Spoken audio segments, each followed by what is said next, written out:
검찰이 칼끝이 어디를 향하고 있냐? 청와대 윗선을 점차 향해 가고 있습니다. 누가 떨고 있을까요? 조국 전 장관이 나 떨고 있는 거 아니야? 뭐 이런 해석이 나옵니다. 하나하나 짚어보겠습니다. 자, 김민지 기자. 유재수 부산시 경제부시장 얘기인데 먼저 좀 설명 좀 해주시죠. 네, 검찰이 유재수 부시장의 자택 등 또 관련 업체들을 압수수색했다는 소식을 어제 전해드린 바 있습니다. 그랬죠. 그 전에 앞서서 2017년 10월경에는요, 청와대에서 이 유재수 당시 금융위 국장에 대한 비위 의혹을 감찰하던 중에 좀 구체적인 메시지, 금품 수수 정황이 담긴 메시지를 파악했다. 이런 얘기도 전해드렸었죠. 맞아요. 내용은 미국행 항공권이 고맙다든지, 구체적이에요. 골프채를 잘 쓰겠다든지, 뭐 식사나 술자리 등에 대한 감사, 인사가 담긴 메시지를 확보했었는데 그것들을 최근에 검찰이 다시 한번 확인했다. 이런 얘기입니다. 그런데요, 어제 그 압수수색 영장에는요, 이 유재수 부시장이 특가법상 뇌물수수 혐의 피의자로 적시되어 있습니다. 그 말인즉슨 뇌물수수액을 검찰은 억대로 보고 있다. 이런 얘기고요. 곧 검찰에 유재수 부시장이 소환될 예정이라고 합니다. 자, 지금은 김민지 기자 설명은 이런 거예요. 자, 금융위원회 국장까지 했던 유재수라는 사람의 개인 비위에 관한 겁니다. 그렇죠? 업체로부터 돈 받고, 항공권 받고, 골프채 선물 받고, 술자리 접대 받고, 이건 유재수 개인 비위에 대한 거예요. 그래서 검찰이 어제 유재수 자택과 경제부시장 사무실, 관사 등을 압수수색했다는 건데요. 지금 이건데요. 지금 유재수 건이요. 이 유재수 개인 비위였다면 이렇게 크게 부각이 안 됐을 거예요. 자, 바로 이제 중요한 건 이거죠. 김태우라는 이름 석자 기억들 하시는지요? 김태우 전 수사관이 이렇게 얘기한 바 있습니다. 들어보시죠. 위 내용이 그대로 상부에 보고되었습니다. 특감 반장은 위 조사 결과를 반부패 비서관에게 보고하였는데 이때 특감 반장과 박형철 반부패 비서관은 유재수 국장을 수사 의뢰해야 한다고 했습니다. 그런데 그 이후 윗선 지시로 감찰이 중단되었습니다. 유재수 국장은 수사 의뢰는커녕 징계조차 받지 않았고 오히려 민주당 전문위원과 부산시 부시장으로 순차로 영전하였습니다. 덮여져 있던 그 진실은 조만간 모두 밝혀질 것입니다. 조 부장께서 그냥 한 말씀 주시는 게 좋을 것 같습니다. 네, 저는 이 사건을 보면서 정말 희한하다. 왜냐하면 2017년 8월부터의 일이 이미 다 알려졌던 거예요. 네. 그런데 그런 사건이 다 덮여 있었고 청와대에서 하지 말라고 해가지고 묻혀졌다가 감찰 중단. 예, 그대로 지금 다시 재조명을 받고 있는 거예요. 예. 대체 누가 이것을 무마했을까? 누가? 예, 이게 가장 큰 궁금한 거죠. 자, 우선 2017년 그 유 부시장이 금융위의 금융정책국장으로 재직을 했어요. 예. 그러니까 금융기관을 어떤 감독하는 사람이었거든요. 예. 근데 감독해야 될 사람이 감독해야 될 대상으로부터 금품을 받았어요. 그리고 이것이 그대로 청와대 민정수석실에 보고가 됐단 말이죠. 그런데 반부패 비서관까지 이것은 수사로 진전을 해야 된다고 했는데 어떤 이유로 못했다. 반부패 비서관의 위가 누굽니까? 민정수석이에요. 민정수석 조국. 당시 민정수석은 조국 전 장관이었습니다. 자, 그러면 그 그래픽 좀 다시 한번 주시면 좋을 것 같아요. 이거 말고요. 저 조국의 보고 뒤 감찰 중단 제목으로 되어 있는 그래픽 있죠? 이게 이제 등장할 겁니다. 김 소장님께 한번 여쭤보고 싶은 것은 이런 거죠. 유재수 이 비위가 조국에게 보고가 들어가면 당시 민정수석 이인걸 특감반장이 유재수 건은 더 이상 안 하는 걸로 결론이 났다며 조사 금지 지시. 이게 이인걸 특감반장 그 위가 박형철 반부패 비서관, 백원우 민정비서관 그 위가 조국 민정수석인데 이게 비서관 수준에서 저런 게 감찰을 중단할 권한이 없다. 따라서 조국 개입 가능성이 점점 커지고 있는 거 아니냐. 최소 조국이다. 여기 이 선은. 이런 얘기가 나오는데 좀 너무 오버하는 걸까요? 어떻습니까? 저는 그것은 검찰이 밝혀낼 문제라고 보고 여기서 제일 중요한 것은 저희가 오늘 좀 이따도 얘기하겠지만 황교안 대표도 지금 가장 우려하는 것은 정부가 검찰을 장악하거나 공수처 등을 통해서 협박을 하는 문제에 대해서 걱정을 하고 있는데 지금 검찰 잘하고 있지 않습니까? 민정수석실이라고 해서 두려워할 것이 없이 그냥 나가서 지금 쭉 조사를 하고 있는 것이고 상부 지시를 밝혀내는 과정이기 때문에 저는 이걸 막을 이유도 없고 검찰이 잘하고 있다고 생각합니다. 그래서 이 과정을 통해서 만약 이 문제를 덮으려고 했던 자가 드러난다면 당연히 마땅히 처벌을 받아야 되겠죠. 저는 뭐 그렇기 때문에 이것이 우리나라 검찰이 얼마나 독립적으로 잘 이 정부에서 활동하고 있는지를 보여주는 좋은 예라고 생각을 하기 때문에 계속 잘 했으면 좋겠습니다. 계속 잘 하는 건 좋은데 저는 이걸 보고 정말 깜짝 놀랐습니다. 뭐가 깜짝 놀라셨어요? 이게 그 다른 것도 뭐 비밀 텔레그램이나 이런 것도 쓰는 것도 아니고 문자 메시지로 이런 식으로 해서 뭐 미국행 그 항공권 고맙다, 고맙습니다. 우드, 드라이버, 골프용품 잘 쓰겠다 이런 것을 일상적으로 주고받았다라고 우리가 상상을 갑니까? 이건 사실 그 고위직 공무원이 돈을 받았다고 한다고 하면은 어떻게든 좀 은밀하게 뭘 하려고 할 텐데 이 정도로 주고받고 하는 것이 일상화됐던 것이 아닌가 하는 정도로 저희는 그 한마디로 윤리적인 어떤 감각이 마비됐던 것이 아닌가 이런 부분을 얘기할 수밖에 없는 것 같은데요. 최 변호사님, 제일 궁금한 건 바로 이런 부분이에요. 지금 미국행 항공권 줘서 고마워요, 땡큐. 드라이버와 우드를 잘 쓰겠다. 식사와 술자리 등에 대한 감사 인사. 이게 조국이라는 분이 대통령 민정수석 비서관으로 재직하고 있을 때 유재수라는 금융위 국장이 저런 비사실이 있다는 것을 청와대 민정수석실 차원에서 인지를 했고 감찰이 진행 중이었는데 어떻게 보면 저런 비사실이 있으면 민정수석실이 야, 더 열심히 알아봐. 금융위 국장이 저런 비위를 저질러서 해야 되겠어? 더 열심히 조사해봐. 이게 정상인데 돌연 감찰이 중단됐다. 그렇습니다. 그렇기 때문에 이 수사는 지금 동부지검에서 하고 있습니다만 두 갈래로 갈 수밖에 없습니다. 하나는 유재수 아직도 부시장이라는 것이 참 납득이 안 가는데요. 예. 부시장에 대한 특정범죄가중처벌법상의 수뢰 내지 수뢰 후 부정처사 이거 같은 경우에는 3천만 원만 넘어도 5년 이상이 징역입니다. 그리고 또 한 갈래는 말씀하셨듯이 네. 조국 전 장관이 이 민정수석을 하면서 그것을 진짜 덮어라라는 것이 있다고 하면은 그게 바로 직권남용, 권리행사 방해죄가 될 수밖에 없는데요. 예. 이 부분에 있어서 아직까지는 지금 그 칼날이 지금 그 유재수 현 아직 부시장에 대한 것이지만 조금 있으면은 이 그 조국 전 장관이 경우에 따라서는 중앙지검이 아니고 서울 동부지방검찰청에 출석해야 될 가능성도 점점 높아지는 것이 바로 유재수 장관의 자택에 대한 압수수색 영장이 아닌가 싶습니다. 예, 조 부장. 이런 2017년 사건이 조금 전에 김태우 전 수사관만 이야기를 한 게 아니에요. 누가 또 얘기했었죠? 네, 지난 10월에 예. 법사위 국감에서 민정수석실 다른 특감 반원의 목소리가 공개가 됐잖아요. 예. 사건이 너무 많아서 우리가 조금 잊는 경우가 기억 있는데요. 날것 같아요. 제가 좀 예. 소개를 드리면 그때 법사위 국감에서 공개된 민정수석실 특감 반원의 그 내용은 뭐였냐면 이런 자녀 유학비를 받고 또 현 정권 인사들과 연락하면서 금융위 인사에까지 개입하고 있다.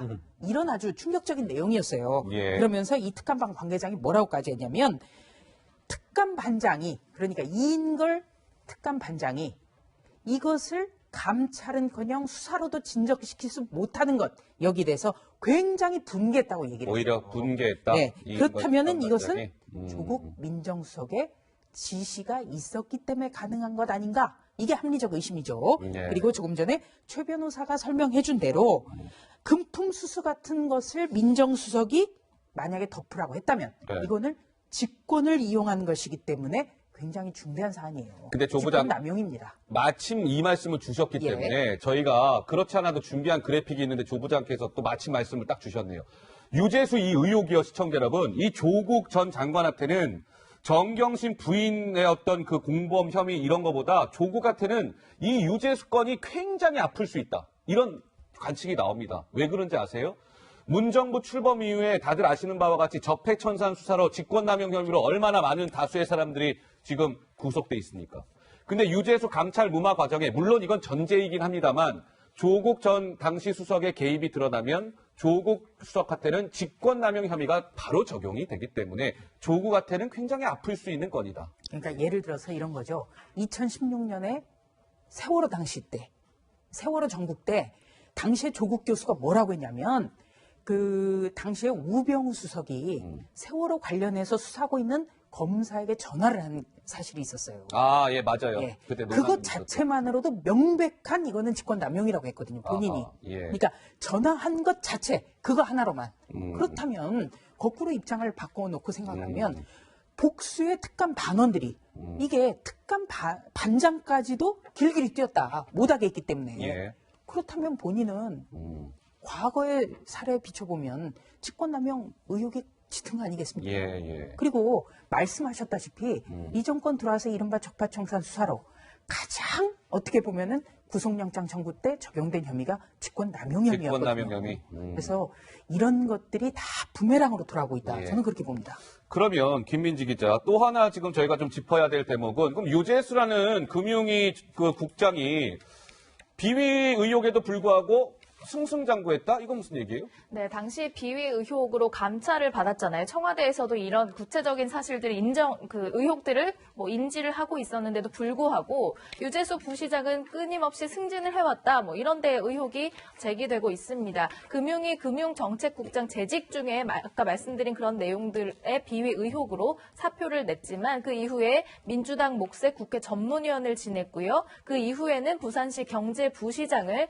현재까지도 지내고 있습니다. 어떠한 징계도 없이 이렇게 승진을 하게 된 배경에 혹시 누군가가 작용한 것 아니냐 이런 지적도 나오고 있습니다. 예. 자, 이렇게 이제 물론 여기서 제가 하나 짚어드릴 건 있어요. 유재수라는 분은 저렇게 지금 금융정책국장에서 국회 정무위 민주당 몫입니다. 정무위 수석전무위원 당의 정무위 상임위 수석전문위원이 아마 제가 알기로는 1급짜리예요. 그러니까 간단하지 않은 자리예요. 높은 자리라는 겁니다. 그리고 부산시 경제부시장, 당연히 부시장 정도면 높은 거죠. 오거돈 시장 바로 밑인데요. 저런 식으로 비위 의혹이 있음에도 착착착 이렇게 왔는데 유재수라는 본인은 정작 나는 말이에요. 저거 좌천당한 겁니다. 잘 나간 게 아니고요. 오히려 좌천당한 겁니다. 이렇게 주장은 하고 있으나 우리 일반인들 눈높이에서 봐서는 아니 피의혹 있는 사람이 너무 승승장구한 거 아니야? 누군가가 뒤를 봐주지 않고서야 가능한 일이야? 이런 지적이 나오는데 좀 어떻게 보세요, 김 소장님? 일단 저게 승진은 아니고요. 일단 금융위에서 기재부에 있으면 기재부에 있는 게 최고입니다. 네. 우리나라 공무원들은 그걸 최고로 생각을 하고요. 전문위원이 1급이라고 하지만 사실은 큰 역할을 할 수 있는 게 아니라서 그것 자체는 전 중요하지 않다고 보는데 여기서 중요한 건 민주당이 만약 이 비위 사실의 일말이라도 알았다면 조금이라도 정보가 있었다면 이렇게 위험한 사람을 받아들일 리가 없죠. 정치에서 이런 식의 구설수에 오르는 것, 특히나 오거돈 시장 같은 경우도 부시장으로 지금 조금 전에 말씀하셨던 그런 문자 내용을 알고 임명을 했다. 그 칼끝이 자기를 향해서 올 것을 아는데 저는 그렇기 때문에 누가 이것을 봐줘서 이 자리에 올렸다라고 보는 것은 불가능하고 감찰 과정에 나왔던 내용들이 어떤 식으로 해서 알려지지 않게 되는지 제가 알 도리가 없습니다만 민주당에서 이 사람을 받아들일 때는 본인이 갖고 있던 경력 자체만 보고 그것을 스카우트했다고 보는 것이 제가 보기엔 더 합리적이다. 민주당이 이런 사람을 받아들여서 당에 도움이 될 비호를 할 이유가 전혀 없다는 알고 말씀인데 받지 않았을 것이다. 알고는 절대 받을 수가 없습니다. 예. 그런데 그 부분에 대해서는 좀 합리적 의심이 좀 납득하기가 좀 쉽지는 않은데요. 우리가 일반적으로 어떻죠? 비위 의혹 내지 그 비위가 다른 것도 아니고 뇌물 의혹이 있다라고 할 경우에는 일반적으로 국가공무원법상에 직위 해제를 하고 그 사안에 대한 내부 감찰을 하고 경우에 따라서 그것이 범죄 혐의가 있을 경우에는 고발하는 것이 일반적인 내용 아니겠습니까? 예. 그런데 지금 기재부에 있다가 그 민주당의 그 수석 전문위원으로 가서 그것이 승진이 아니고 그것이 오히려 영전이 아니고 그 반대다라고 얘기를 하는데 그렇게 얘기할 수 있는 자격인지에 대해서는 굉장히 의문이 듭니다. 말씀드렸듯이 직위 해제를 하고 수사 결과를 봐야 되는 사람이 그에 대해서 이 사표를 내니까 덥석받고 얼마 있지 않아서 이게 그 1급으로 되는 이 국회 정무직으로 수석 전문위원을 갔다는 것은 누가 봐도 그것은 적어도 공무원에 있던 사람이라고 한다고 하면은 일반적인 경위가 아니다. 나아가서 얼마 되지도 않아서 부산의 정무부시장으로 갔다?